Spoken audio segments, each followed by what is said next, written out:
Hello and welcome everyone. स्वागत है आप सभी का इंडिया के number one educational platform Unacademy पर। This is Unacademy summit 2.0, Unacademy's mega event, जहां पर अनअकैडमी आपके साथ लेकर आ रहा है डिफरेंट फील्ड के एक्सपर्ट्स को।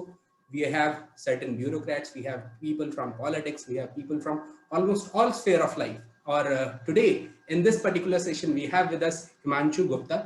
Himanshu Gupta has secured All India rank 27 in the UPSC Civil Services Examination 2019.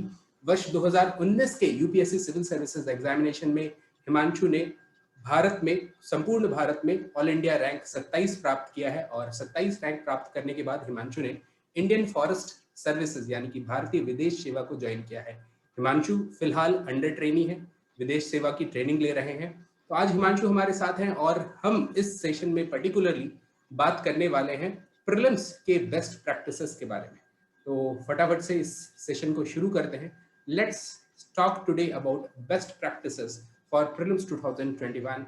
We welcome on board Himanshu Gupta, All India rank 27. Himanshu, तो कहाँ से शुरू करें? What would you like? Hi sir, hi. Yes. Very pleased to meet you and after a long time. And yes, so let me start from the scratch only. कि prelims की preparation, like people generally tend to dread only the prelims part a lot. कि prelims को कैसे वो करें, because prelims personally मुझसे भी आप पूछोगे तो it's like the most difficult part of the entire process. अगर prelims हो जाता है उसके बाद means and interview are not इतना मुश्किल नहीं है जितना prelims हो सकता है. prelims dicey भी होता है. one attempt में one person clears the prelims, other attempt again there are chances कि कोई flunk कर जाए. so ये रहता है, prelims का डर तो रहता है. so आज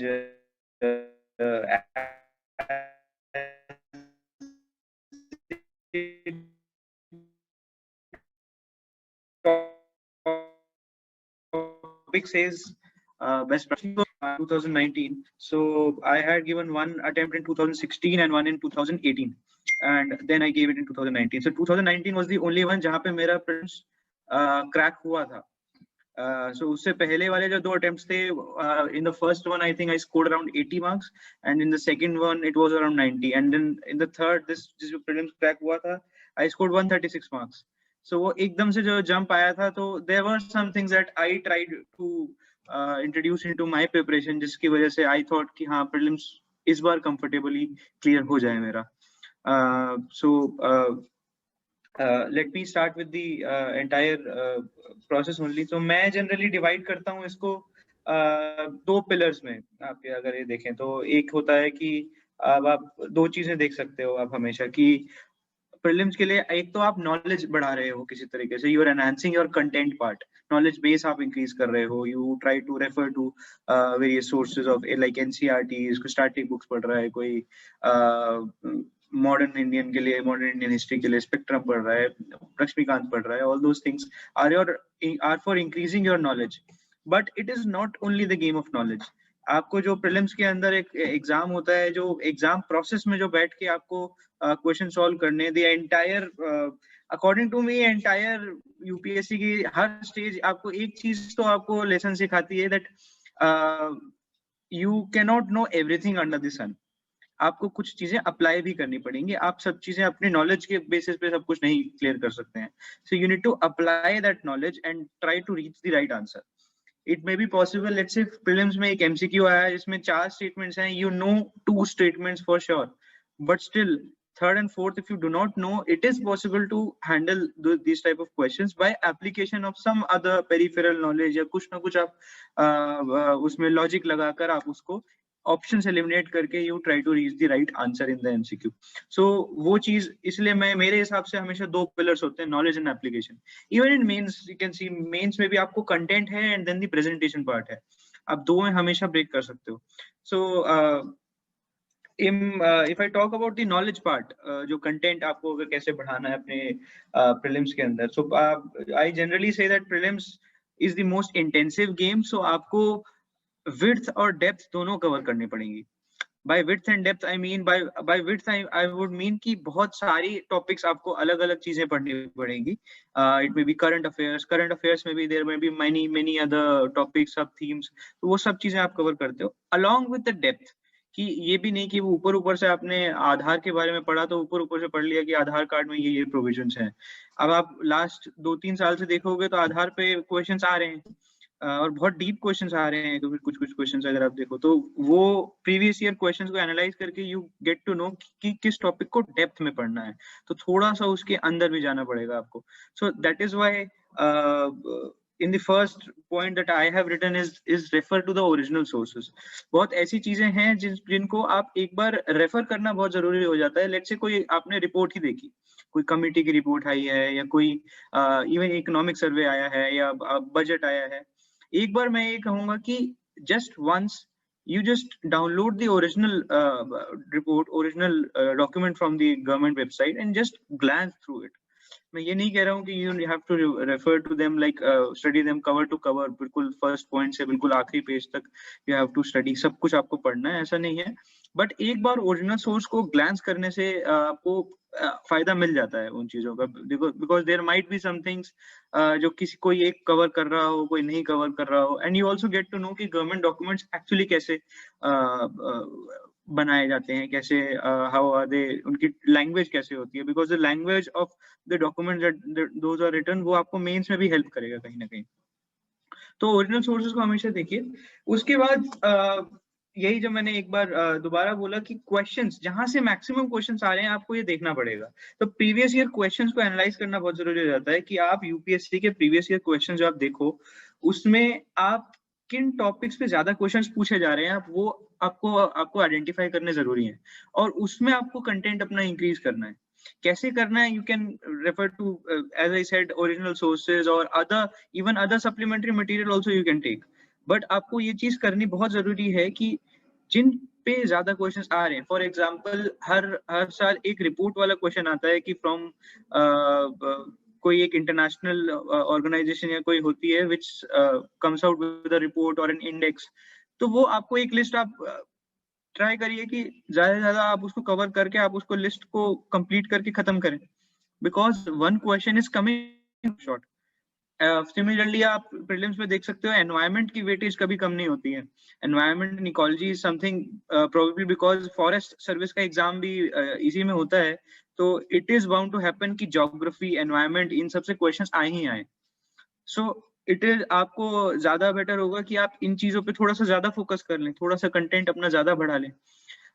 this would help you. Then another thing is, जब आप कोई ये मैंने बेस मटेरियल यहाँ इसलिए लिखा है बिकॉज मैं एक चीज बोलता हूँ हमेशा कि आप दो तरह के, जब आपको कंटेंट बढ़ाना ही है तो दो तरीके से मटेरियल आप यूज कर सकते हो. एक होता है base material. This is my terminology. तो मैं बेस मटेरियल से मैं ये समझता हूँ कि जो मेरे पास एक कंटेंट मैंने रखा है, let's say modern Indian history के लिए spectrum is my base material, let's say polity के लिए Laxmikanth is my base material. वो चीज ऐसी है कि उसको मेरे को मल्टीपल रिविजन्स करने पड़ेंगे. उसको मैं मेरे पास काउंट नहीं है कि मैं कितने रिविजन्स करूं, 4, 5, 10, 20, आई डोंट नो. बट मैं उसको, मेरे को इतना रिवीजन करना है कि दैट शुड बी इंटरनलाइज. और अगर वहां से डायरेक्ट क्वेश्चन आ रहा है, मुझे उसको सही करना ही करना है. वो क्वेश्चन गलत हो रहा है, ये तो मैं अपने लिए कुछ गलत कर रहा हूँ कि I have not studying right. So that base material should be prepared like anything. लेकिन उसके ऊपर you should also have some or the other supplementary material. अब supplementary material का मतलब ये नहीं होता कि आप उसको cover to cover पढ़ें या उसको बिल्कुल multiple revisions करें. उसको supplementary किसी material को पढ़ने का मुझे जो सही तरीका लगता है वो आप कह सकते हो थोड़ा सा जल्दबाजी में पढ़ें. by जल्दबाजी I do not mean कि बिल्कुल ही पेज पर रट रहे हो आप, but हमेशा एक्सट्रैक्ट करते हुए पढ़ें कि इसमें क्या काम का है, क्या नहीं है. Because since you have already studied a base material, आपको पता है कि क्या चीज इंपॉर्टेंट है, क्या चीज आपकी मिसिंग आउट है. आप बस वो देखिए कि क्या मिस आउट हो रहा है, उसको मार्क कर लीजिए या कहीं और लिख के रख लीजिए, नोट्स बना लीजिए, whatever you want to do. आपकी कंप्लीट फ्रीडम है, आप जैसे मर्जी करिए. बट एक सप्लीमेंट्री या रेफरेंस मटेरियल को पढ़ने का तरीका होना चाहिए कि आप उसको जल्दी से जल्दी खत्म करने की कोशिश करें। Don't pick it up and then उसको आप 1 महीने तक पढ़े जा रहे हैं या दूसरे उसके मल्टीपल रिविजन्स कर रहे हैं बार-बार। That is not sustainable enough. इतना सारा मटेरियल है मार्केट में, आप हमेशा ये चीज़ नहीं कर सकते हो। तो वो एक्सट्रैक्शन करना, जो काम का है वो चीज़ निकालिए और वो करना बहुत ज़रूरी है। और यही सप्लीमेंट्री मटेरियल एक्चुअली आपका इंटरनेट भी हो सकता है कभी-कभी। कभी-कभी ऐसा भी हो सकता है, फॉर एग्जांपल मैं मॉडर्न इंडियन हिस्ट्री में बताऊं, spectrum yes it's a base material, but apart from that जैसे मैंने जो एनालाइज करा था वो ये था कि प्रीवियस ईयर क्वेश्चंस में आप देखो तो कुछ पर्सनालिटीज, स्पेसिफिक पर्सनालिटीज हैं जो बहुत ही प्रोमिनेंट पर्सनालिटीज होती है मॉडर्न इंडियन हिस्ट्री में, उनकी लाइफ से रिलेटेड कोई ना कोई क्वेश्चंस भी आ जाते हैं कभी-कभी। So what I did was, मैंने ये जो 15-20 लोग हैं जो प्रोमिनेंट पर्सनालिटीज हमारे फ्रीडम फाइटर्स हैं, I just went to their Wikipedia page, एक बार ऊपर से नीचे एक बार स्कैन कर लिया, जो मुझे लगा कि this looks good, this looks अच्छी इंफॉर्मेशन, ये काम की लग रही है, उसको बहुत शॉर्ट नोट्स बना लिए मैंने। It was just like a 1/4 of a page के जितना नोट्स फॉर वन पर्सनालिटी। सो अगर 20 पर्सनालिटीज भी हैं, ये आराम से फिट इन हो जाता है। सो that is how you can, internet का भी आप जुडिशियस यूज कर सकते हो। try to be curious about everything and try to use the internet, but Google करके उसको थोड़ा सा ही, ये विकिपीडिया टाइप का जो फर्स्ट पैराग्राफ होता है जनरली वो बहुत अच्छे से समराइज कर देता है चीजों को, वो पढ़ लो थोड़ा सा। So if you try to be curious about things, that internet helps a lot. even in NCERT, for example, art and culture की NCERT 11th वाली, most people have read it और पढ़नी जरूर, मुझे तो जरूरी लगती है। सो वो NCERT जो है उसके अंदर इमेजेस भी हैं, तो images if you try to google them up, बहुत कुछ खुल के निकल जाएगा।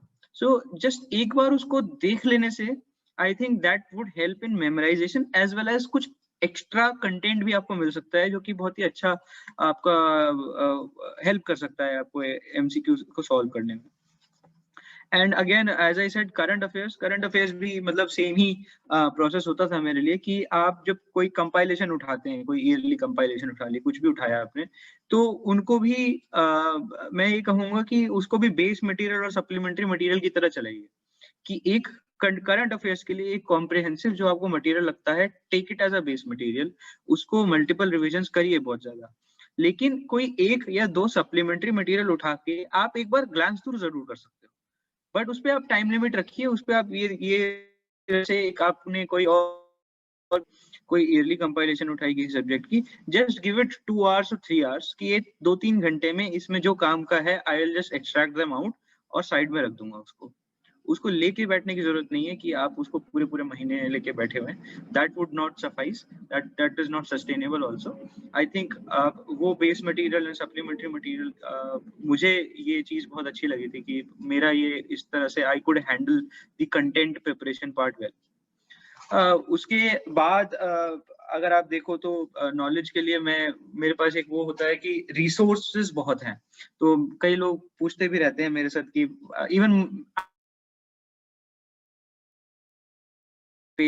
मार्केट में जाएंगे आपको इतने सारे कोचिंग इंस्टीट्यूट्स के मटेरियल होंगे, ये होगा वो होगा, so it's like a plethora of resources in front of you. तो अब ये समझ नहीं आता है एग्जैक्टली करें तो करें कैसे, मतलब how will you handle so many resources at your place. So इसमें मैं ये कहूंगा कि मैंने जो एनालाइज करके मैं 3 स्किल्स पे आ पाया हूँ कि ये चीजें आपको डेवलप करनी पड़ेंगी with time. These are the 3 skills जो आपको हेल्प करेगी कि how to handle all these resources. पहली चीज विवेक से आई मीन आपको, विवेक क्या होता है, विवेक की और डिफरेंशिएटिंग पावर कहते हैं इसको, कि आपके पास एक इतना नॉलेज होनी चाहिए कि क्या चीज मेरे काम की है, क्या चीज नहीं है, क्या चीज यूपीएससी पूछता है और क्या चीज नहीं पूछता है। यूपीएससी अब इतना फैक्ट्स नहीं पूछता है कि कोई ईयर या कोई डेट्स या कोई पर्सनालिटी पर्टिकुलर, खासतौर पे पॉलिटिकल पर्सनालिटी, या फिर अब लेट्स से स्पोर्ट्स हो गया। अब न्यूज़पेपर में स्पोर्ट्स का पेज इतना इंपॉर्टेंट नहीं है from UPSC perspective, right? So you should know what is there which would help me in the exam and what is to be completely discarded. ये मेरे काम का नहीं है। People say UPSC का syllabus is like everything under the sun, but it is not. There is a well defined syllabus एंड उसको आप अगर सिलेबस से आप मैच करोगे, प्रीवियस ईयर क्वेश्चन से आप मैच करोगे, you would get to know कि कुछ चीजें यूपीएससी स्पेसिफिक होती हैं। तो वो डिफरेंशिएटिंग एबिलिटी होनी चाहिए आपके पास कि आप कुछ ऐसी चीजें नहीं उठा रहे हैं, ऐसा अपना कंटेंट नहीं यूज कर रहे हो जो काम ही नहीं आएगा कभी। So that is important. Second thing is by सुनियोजन आई मीन आपको ऑर्गेनाइजेशनल एबिलिटी होनी चाहिए कि how will you consolidate all this into a single thing. आपको इन दी एंड मेंस में भी कोई क्वेश्चन आ रहा है तो वो 2 ही पेज में आपको आंसर लिखना है, whether you have studied like 200 pages of it, आपको आंसर तो टू पेजेस में ही लिखना है ना, 200 वर्ड्स में लिखना है आपको। So how will you consolidate everything? even in prelims you'll have to somehow consolidate things ताकि finally धीरे धीरे जो last date होगी on the D day आपके पास 200 pages का मटेरियल नहीं रिवाइज कर सकते हो। आपके पास 2 पेज होंगे तो हाँ आप जरूर कर सकते हो revise. So it's very important कि आप उसको ऑर्गेनाइज कर रहे हो किसी ढंग से, और शायद इसीलिए मेरे ख्याल से नोट मेकिंग बहुत काम आ जाती है यहाँ पे। आप if you are making notes, so that would really help in consolidating all these things, right. And also अब आप नोट्स बना रहे हो तो नोट्स इस ढंग से बनाओ कि वो अपडेट भी हो पाए। People generally tend to write online notes, online भी बना सकते हो, उसमें अपडेशन बहुत इजी है। ऑफलाइन बना रहे हो तो थोड़ी I use to leave some spaces उसके साथ साथ में, ताकि अगर मुझे बाद में अपडेट करना है तो इट्स हेल्पफुल फॉर मी कि मैं अपडेट कर लूं। सो वहीं पे रहेगा जो रहेगा, ऑर्गेनाइज रहेगा। Second thing is in notes को भी कैसे आप ऑर्गेनाइज कर रहे हो, कैसे फाइल कर रहे हो, कैसे रख रहे हो आप। हो सकता है आपने किसी टॉपिक पे नोट्स बनाया and the next day you forget कि एग्जैक्टली कहाँ थे मेरे वो नोट्स, और 6 महीने बाद तो याद ही नहीं रहता कि ये टॉपिक के नोट्स मैंने बना रखे हैं, तो कब बनाए थे मेरे को तो याद ही नहीं। सो यू शुड वो एक फाइलिंग सिस्टम बना, कुछ किसी ना किसी तरीके से आप ऑर्गेनाइज करके रखो कि मेरे नोट्स कौन सा टॉपिक कहाँ पर है। सो that is also very important कि आप इतना ऑर्गेनाइजेशन थोड़ा सा अपने उसमें लाइए। And the third thing is self restraint और आत्म संयम। By self restraint I mean कि हर एक एस्पिरेंट का मन करता है जब भी एक नया मटेरियल आता है कि मैं एक बार इसको भी खरीद लूं, इसको भी देख लेता हूँ, क्या पता यहाँ से क्वेश्चन आ जाए। दिस ये आता है कि फियर से आता है, अंदर आपके फियर होता है कि क्या पता यहाँ से 2 क्वेश्चन आ जाए जो मैं मिस आउट कर दूं। तो जो फोमो होता है कि फियर ऑफ मिसिंग आउट होता है कि oh I miss out on these topics जो बाकी सारी जनता पढ़ रही है, मैं प्रॉब्लम मिस आउट कर दूं, तो मैं एक और मटेरियल उठा लेता हूँ। आपको पता होना चाहिए कि मेरे पास अभी इस टॉपिक पे इतना मटेरियल ऑलरेडी है, I have to complete them, I have to revise them multiple times.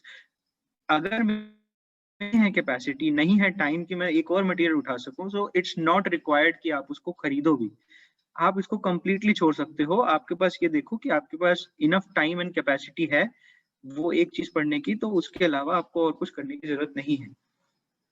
Because again this next pillar comes कि नॉलेज आपने जितनी गेन कर ली, अब आपको जरूरत है कि आप अप्लाई करो उसी चीज को। आपने जितना नॉलेज गेन कर ली थी आप कर चुके हो, so you should have that self restraint on you। तो एप्लीकेशन कैसे किया जाए हिमांशु? एप्लीकेशन के लिए भी कुछ हाँ श्योर। तो नेक्स्ट मैं पिलर उसी पे आ रहा था कि नॉलेज के बाद अब मैं अप्लाई कैसे करूं, राइट। सो मैंने इतनी सारी नॉलेज गेन कर ली, बट होगा ये कि क्वेश्चन आएगा। लेट्स से मैंने एक टॉपिक के बारे में अच्छे से पढ़ लिया, जैसे मैं पहले भी बोल रहा था, 4 स्टेटमेंट्स का लेट्स से एक एमसीक्यू है, उसमें से मुझे 2 स्टेटमेंट्स तो पता है बट 2 नहीं पता। ये होगा, ये यूपीएससी के क्वेश्चन ही इस ढंग से होते हैं कि दैट दे जनरली गिव 1 और 2 स्टेटमेंट्स जो कि कहीं आपको रेगुलर रिसोर्सेज में कहीं मिलेंगे नहीं। सो अब आपको अप्लाई करना पड़ेगा अपने नॉलेज।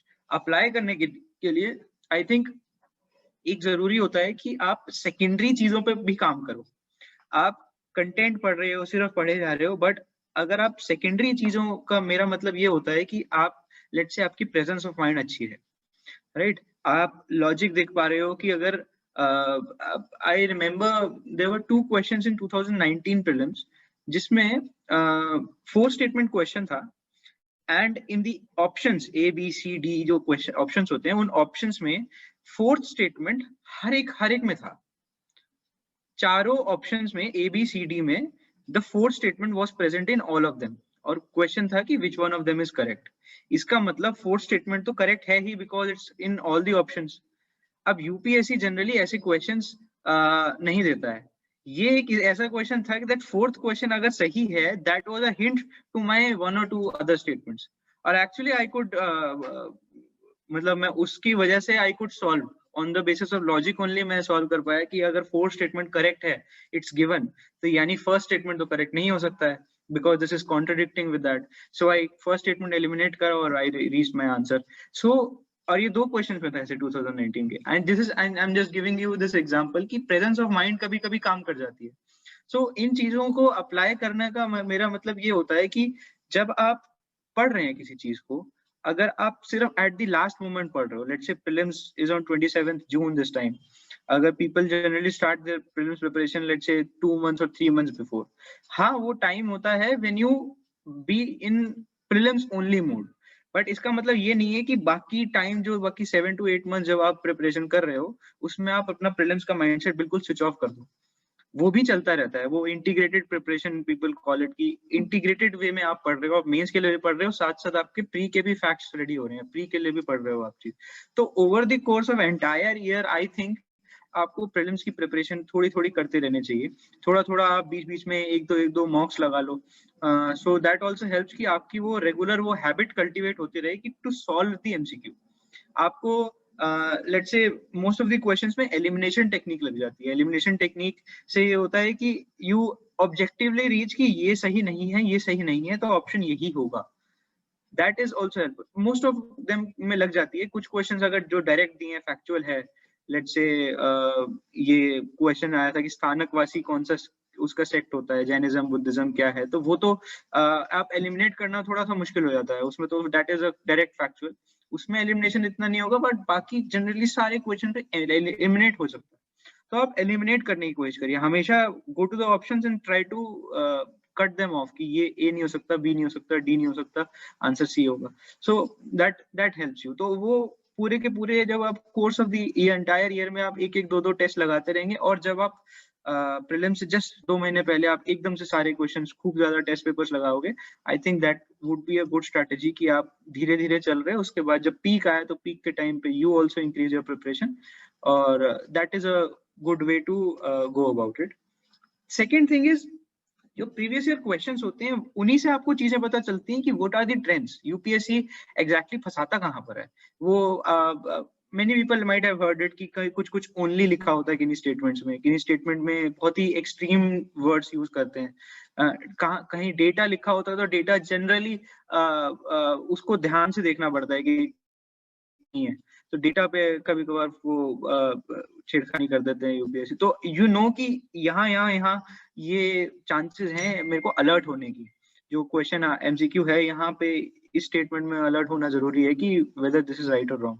वो आपको पता कैसे चलेगा, वो प्रीवियस ईयर क्वेश्चन से ही पता लगेगा. और मेरे हिसाब से the thing that help me was both topic wise and yearly, मैंने दोनों करे. खासतौर पे रिसेंट ईयर्स के जो 2015-16 के बाद से आप शुरू कर सकते हो अभी तक के, तो आप ईयरली भी कर सकते हो सॉल्व उनको कि 2016 का पूरा पेपर कर लिया एक बार. और टॉपिक वाइज भी कर सकते हो कि सिर्फ पॉलिटी के सारे क्वेश्चंस लगा दिए, फिर इन्वायरमेंट के सारे क्वेश्चंस लगा लिए. तो ऐसे बार बार करते रहिए. आई थिंक आपको पता चलेगा कि कुछ तो ट्रेंड है. There is some trend in the way of answering their question, asking the questions. So वो trend अगर आपको पता लगेगा, then you can also apply that knowledge कि आपको ये पता है कि ये यूपीएससी यहाँ थोड़ी गड़बड़ करता है, इज दैट सही और not. Then you try to go to your knowledge based memory में आप जाते हो कि अच्छा यहाँ सही था कि नहीं था, do I know this thing और नॉट. तो यहाँ ये हेल्प करता है. थर्ड थिंग इज मॉक्स के बारे में बात हो रही थी. प्रीवियस ईयर क्वेश्चंस तो हैं ही. अब कुछ आप अगर इस साल के करंट अफेयर्स के करने हैं आपको टेस्ट, कुछ और चीजें आपको टेस्ट करनी है, तो दैट इज आल्सो इम्पोर्टेंट कि आप मॉक्स भी लगाएं, मॉक टेस्ट पेपर्स लगाएं, कुछ एमसीक्यू सॉल्व करें. Not only previous year question, वो तो मतलब मस्ट है ही प्रीवियस ईयर के बाद, बट उसके बाद अगर आप मॉक्स लगाते हो दैट आल्सो हेल्प्स. अब मॉक्स में in my opinion the quality also is much more important. कुछ लोग होते हैं कि 100 टेस्ट लगा लिए, 200 टेस्ट लगा लिए, but if the MCQ is इतना फैक्चुअल वाला है, जैसे मैंने कहा जिसमें एलिमिनेशन नहीं हो पाता है, वो बिल्कुल फैक्चुअल क्वेश्चन है, वो तो आपको पता है, वो आपको नहीं पता है, उसमें नॉलेज एप्लीकेशन नहीं है, उसमें तो नॉलेज है और डायरेक्ट आप रिकॉग्नाइज कर रहे हो. वैसे एमसीक्यू सॉल्व करने में वो they will just help you in memorization. But the major part is कि आपको मेमोराइजेशन के अलावा you also need to develop those heuristics कहते हैं इनको, कि आप कैसे इंटरप्रेट कर रहे हो स्टेटमेंट्स को। आप ज्यादा एक्सट्रीम वे में इंटरप्रेट कर रहे हो, आप उसको माइल्ड वे में इंटरप्रेट कर रहे हो, कैसे कर रहे हो स्टेटमेंट्स को, वो आपको मॉक्स से पता चलेगा if they are quality mocks. आपके जो स्टेटमेंट्स हैं, स्टेटमेंट बेस्ड क्वेश्चंस हैं, बड़े क्वेश्चंस हैं, उसमें जनरली कुछ ऐसे मैंने मॉक टेस्ट पेपर्स मैंने भी लगाए थे जिसमें जनरली सबका answer all of the above होता है, पता नहीं क्यों। अब आपको अगर पता ही है कि ऑल ऑफ द अबव इसका आंसर होने वाला है, then that won't help, right. तो एक गुड मिक्स होना चाहिए कि बहुत अच्छे आप टेस्ट पेपर्स लगा रहे हो, which would help you in developing that ability कि आप इंटरप्रेट कर रहे हो स्टेटमेंट को अच्छे से, आप लिटरली अप्लाई कर रहे हो लॉजिक अपने उसमें, तो दैट हेल्प्स। और मॉक टेस्ट के अगेन मैं बताऊं, पहले मैं जैसे मेरा 2018 का प्रीलिम्स मैंने दिया था, 19 में दैट आई क्रैक, 18 का prelims I could not qualify, उसमें मेरे 90 मार्क्स आए थे, आई थिंक कट ऑफ 98 थी, I am not too sure, but 98 के आसपास थी, 90 मार्क्स आए थे मेरे। I studied a lot then also, मैंने उस वक्त भी काफी पढ़ाई करी थी, काफी आई थॉट कि I should be able to get through this prelims, but फिर भी नहीं हो पाया वो चीज। वो क्यों नहीं हो पाया, जब मैं अब बाद में मैंने एनालिसिस किया तो मुझे ये लगा कि in that exam environment itself, जब मैं बैठा था एग्जाम प्रोसेस में, आई थिंक मैं काफी पैनिक कर गया, और जैसे होता है ना फ्लूक में, फिर मैं लगाने लग गया आंसर्स, कि इंट्यूटिवली मुझे लगा कि इसका आंसर ए ही होगा, बी ही होगा। I wasn't so conscious about this elimination technique. मुझे पता तो था क्या होता है elimination technique, eliminate करते हैं, but I could not apply that thing क्योंकि मैंने मॉक उस ढंग के लगाए ही नहीं थे। मैंने उस ढंग से मॉक को एनालाइज भी नहीं किया था कि जहां क्या मैं ज्यादा रिस्क ले रहा हूँ, क्या मैं कम रिस्क ले रहा हूँ। जहां पे मुझे सिर्फ 2 ही स्टेटमेंट्स पता है, क्या उसमें कम ज्यादा कितना रिस्क लेना चाहिए, नहीं लेना चाहिए, दैट वो ऑब्जेक्टिवली अगर आप अपने मॉक टेस्ट को एनालाइज कर रहे हो, आई थिंक तभी पता लगता है। तो मैंने एक जो मेजर चेंज जो मैंने किया from 2018 prelims to 19 prelims was that कि मैं मॉक टेस्ट को बहुत अच्छे से एनालाइज करा। तो उसमें मैं 2 चीजें थी, एक तो ये था कि अपने फ्रेंड्स के साथ भी मैं बैठ के एमसीक्यूज को डिस्कस करता था। लिटरली मैं एक एमसीक्यू हम लोग उठाते थे और हम देखते थे कि सामने वाले का क्या थॉट प्रोसेस था और मेरा क्या थॉट प्रोसेस था। उसने ऑप्शन बी मार्क करा, मैंने ऑप्शन सी मार्क करा, what was the thing that went in his mind कि वो उसने बी मार्क कर दिया, and what was the thing that went in my mind. So उससे काफी हेल्प मिलती है कि ऐसा भी थॉट प्रोसेस हो सकता था, and I could have thought in that way also. सिर्फ मेरा ही वे अच्छा सही नहीं होता, हो सकता है सामने वाले का व्यू भी अच्छा हो, उसका थॉट प्रोसेस भी अच्छा हो, तो वहां से सीखने को बहुत मिलता है। And the second thing was literally an objective analysis. मैं if you can turn to the next slide, एक मैंने पूरा कैटेगराइजेशन कर रखी थी क्वेश्चंस की, कि मैं 100 क्वेश्चंस अटेम्प्ट कर रहा हूँ एक पेपर में, तो 100 क्वेश्चंस को कैसे मानूंगा कि ये क्वेश्चन मैं श्योर शॉट हूँ, इस क्वेश्चन में मैं थोड़ा सा डाइसी हूँ, इस क्वेश्चन में थोड़ा कम डाइसी हूँ, क्या है चल रहा है। तो इसमें मैंने एलिमिनेशन टेक्निक को भी बिल्कुल अच्छे से फिट इन करने की कोशिश करी। सो what I did was I had 4 categories of questions, कि मैं जैसे ही क्वेश्चन पेपर मेरे हाथ में आता था, first thing I used to mark was what is the category of this question. मतलब पढ़ लिया एक बार क्वेश्चन, पढ़ने के बाद by category I mean I had category 4 का मतलब ये होता था कि I am almost sure on this, I have eliminated almost all 3 options and this is the final answer, sure shot हूं मैं इनके लिए। This was my category 4। Category 3 वो होते थे जिसमें मैंने 2 तो एलिमिनेट कर दिए, मैं 2 के अंदर कंफ्यूज हूँ। सो 2 ऑप्शंस मुझे अभी परेशान कर रहे हैं, from this 2 options I have to apply some logic और द अदर। अभी on the basis of pure logic, pure knowledge only, knowledge के बेसिस पे मुझे ये पता चल रहा है कि I have some category 4 question जिसमें मैं श्योर शॉट हूँ, I have some category 3 question जिसमें मैं 2 ऑप्शंस एलिमिनेट कर पाया हूँ, 2 पे अभी अटका हुआ हूँ। कैटेगरी 2 क्वेश्चन वो होता था जिसमें मैं एक ही एलिमिनेट कर पाया हूँ। मैं 3 ऑप्शंस हैं जिनके अंदर कोई भी आंसर हो सकता है, आई एम नॉट श्योर अभी। और कैटेगरी 1 वो जो मुझे कुछ नहीं पता, literally I am not sure कि मैं किसी को एलिमिनेट नहीं कर पा रहा हूँ। So these were the 4 categories. अब उसमें आप देखोगे, अगर ये जो मैं पूरा एक्सेल फाइल बनाता था, और एक्सेल फाइल के अंदर I used to write all this things, तो पूरा फॉर्मूले लगा के पूरा एक पिवट टेबल बना के I used to analyze my कि एग्जैक्टली मैं कहाँ लैग कर रहा हूँ। अब हर क्वेश्चन के लिए मेरी एक टारगेट एक्यूरेसी भी होती थी। कैटेगरी 4 के लिए तो since I am sure shot, accuracy 100% होनी चाहिए, जो मैं आंसर मार्क कर रहा हूँ वही मेरा फाइनल आंसर होना चाहिए, राइट। कैटेगरी 3 में अगर आप प्रोबेबिलिटी देखो तो 50% प्रोबेबिलिटी है, बट मेरे लिए टारगेट होता था कि एटलीस्ट मैं 65% वो तो रखूं। कुछ तो लॉजिक भी लगाऊंगा ना, दो के अंदर दो ऑप्शंस हैं, दो ऑप्शंस को एक को एलिमिनेट करने के लिए कुछ तो मेरा लॉजिक होना चाहिए, राइट? देन 50% एक्यूरेसी उसके। So for each particular type of category I had some target accuracy with me. अब मैं ये देखता था कि मेरे एक कैटेगरी के अंदर कितने क्वेश्चंस करेक्ट हुए, कितने इनकरेक्ट हुए, और उसमें से मेरी एग्जैक्ट एक्यूरेसी कितनी निकल रही है, how much marks could I have I scored, और मेरे अभी कितने मार्क्स बन रहे हैं। सब मेरे कोई टारगेट मार्क्स हो गए और मेरे कुछ मार्क्स हो गए। अभी मैं ये सैंपल जो मैंने शीट दिखाया है, इसमें मेरे मार्क्स बन रहे हैं 112, बट टारगेट मार्क्स अगर मैं देखूं अपने जितने मैंने अटेम्प्ट किए क्वेश्चंस, वो 129 बनने चाहिए थे इस हिसाब से, जो मेरी कैटेगराइजेशन थी क्वेश्चन से। So I am not at par, मेरे कहीं कहीं कुछ गड़बड़ है।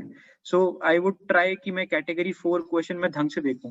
प्रोबेबली जो कैटेगरी 4 जो मैं सोच रहा था वो कैटेगरी 4 नहीं था, मेरे नॉलेज बेस में कुछ गड़बड़ है, मैं इसको शॉर्ट समझ गया, बट प्रोबेबली मुझे नॉलेज इंक्रीज करने की जरूरत है यहाँ पर, राइट? सो पूरा इस ढंग से आई वुड एटलीस्ट मैंने 20 टेस्ट का तो इस ढंग से अच्छे से एनालाइज किया था कि कम से कम 20 टेस्ट के अंदर एक ही क्वेश्चन को कि यहाँ क्या गड़बड़ हुई और यहाँ क्या गड़बड़ नहीं हुई, होनी चाहिए थी, व्हाटएवर। सो इस ढंग से जब आपके पास ऑब्जेक्टिव एनालिसिस होता है, then you can really see कि आप इंट्यूटिवली आंसर कर रहे हो कि आप literally you are applying logic and objectively you are trying to reach a right answer.